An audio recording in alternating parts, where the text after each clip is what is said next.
مفيش حد ما بيحبش المحشي. تعالوا النهارده نعمله مع بعض خطوه بخطوه، وهقول لكم شويه تريكات تخليه يطلع معاكم تحفه.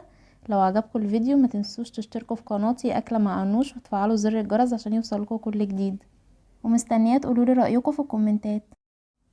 اول حاجه عندي بصل كده حمرته في زيت وسمنه، هديه بلون ذهبي خفيف، وهنزل بالصلصه نسيبها تتسبك للاخر زي ما انتوا شايفين. اول ما تتسبك بالشكل دون هنزل بمعلقه صلصه جاهزه، وهنزل بالخضرة شبت بقدونس كزبرة، وهنزل هنا بالرز مغسول ومتصفي كويس.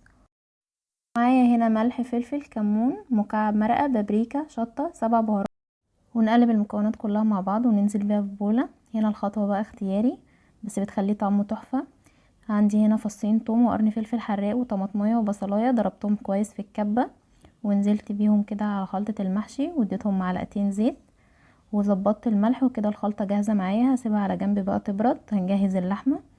عندي هنا حلة سخنتها كويس على النار، نزلت فيها بمعلقة سمنة، نسيبها بقى لحد ما تسيح كويس، وننزل كده بقطع اللحمة، ونكون معليين النار منوطيش عشان اللحمة بتنزلش ميتها، ونسيبها كده لحد ما تاخد لون.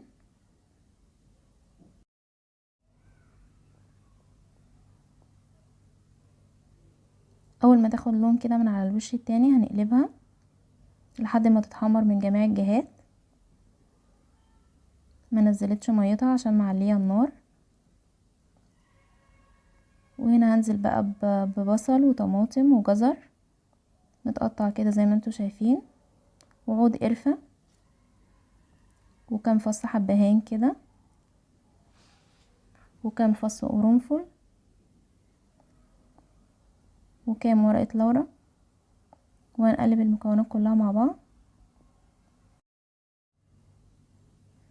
التوابل والخضار ده بيخلي طعم اللحمة تحفة.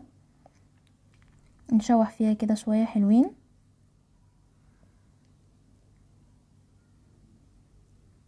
بعد كده هننزل برشة من الفلفل الأسمر، رشة من ال7 بهارات.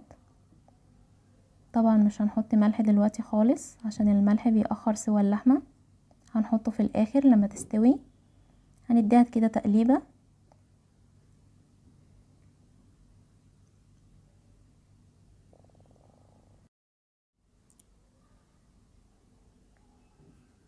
وهنا هنزل بمية مغلية، لازم المية بتاعتي تكون مغلية عشان اللحمة معانا ما تعملش ريم على الوش. هنا الكاميرا بخرت. هنسيبها بقى على نار عالية كده لحد ما تبتدي تاخد كام غلوة كده، وبعد كده نهدي النار عليها خالص لحد ما تستوي.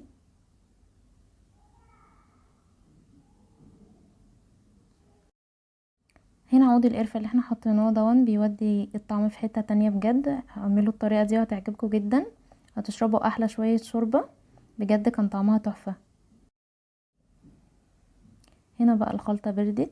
عندي هنا كوسة مقوراها وغسلها كويس. انا بحب احشي في الحلة اللي انا بعمل فيها الصلصة.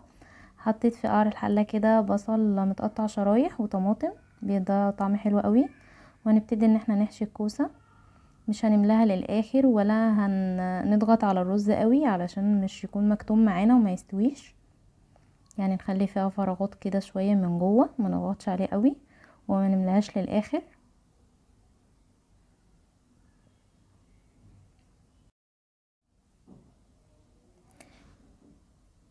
نملاها لحد كده زي ما انتوا شايفين.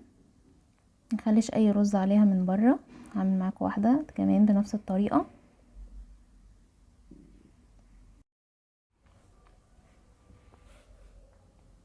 انا هعمل المحشي كله في حله واحده. ما اعرفش في ناس بتحب تعمل زي كده ولا لا، بس بحب كله يكون واخد من طعم بعضه كده. عايزه تعملي كله في حله، كل حاجه في حله لوحدها براحتك. هعمل الاول الكوسه وبعد كده البتنجان بعد كده ورق عنب. هعمل بقى الكميه كلها بنفس الطريقه. وهنا خلصت الكوسه، هبتدي ان احنا نعمل البتنجان كده بنفس الطريقه برضو، ما نملاوش للاخر وما نضغطش قوي على الرز عشان برضو ما يكونش مكتوم معانا والرز ما يستويش. انا بضغط بس بضغط ضغطه خفيفه كده، ما بضغطش قوي. نسيب فيه برضو فراغ في الاخر كده عشان برضو الرز لسه هيكتر معانا، يكون شكله كده. هنعمل بقى الكمية كلها بنفس الطريقة. عندي ورق عنب سلقته كده في مية بتغلي، نزلت بقى معلقتين زيت ونقطتين كده من الليمون وسلقته كويس وصفيته. ابتديت ان انا احشيه. عندي بقى الشوربة اللي هسقي بيها المحشي، غليتها كويس وهنزل كده بيها في بمعلقتين من الصلصة ونقلب هنظبطها بقى في الملح. وهنزل بمعلقة سمنة بلدي بتخلي الطعم حلو قوي.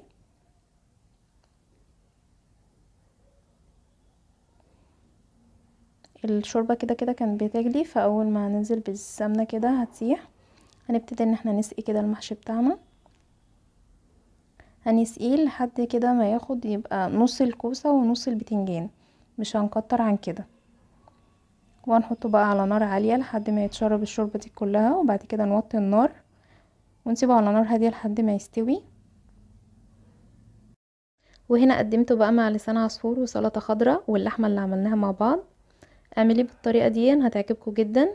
ما تنسوش تشتركوا في القناة أكلة مع أنوش وتفعلوا زر الجرس عشان يوصلكوا كل جديد، واللايك والكومنت طبعا، واي استفسار سيبوه في التعليقات وهرد عليكم.